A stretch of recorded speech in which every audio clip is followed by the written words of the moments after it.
எப்படி இருக்கு அணில்? பெரிய அணிலாக இருக்கு பாருங்க. ஒன்று விட்டுருக்கேன். எத்தனை அணில் இருக்கு நீ பாருங்க. உள்ள ஒரு இதுலேயும் அந்தளவுக்கு அணில் இருந்ததில்லை. ஒரு நாளும் ரெண்டா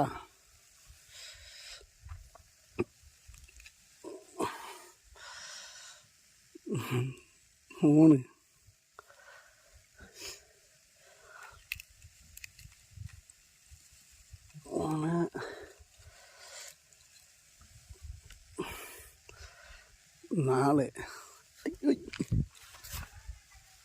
4 தண்ணி விட்டுருக்கு.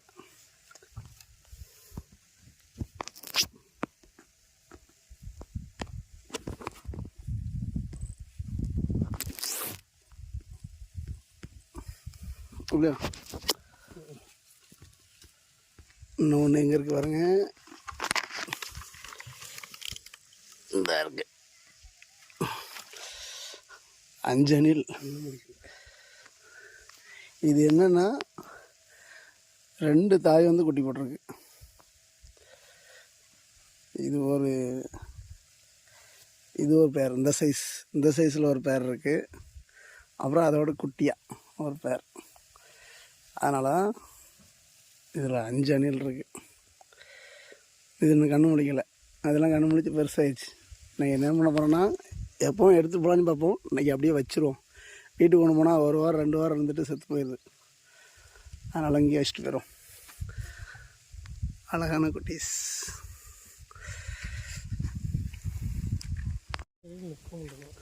அப்படியே மொத்தமாக சொல்லி கொண்டு போக. நான் அதில் போய் மரத்தில் எப்படி வந்துடும்.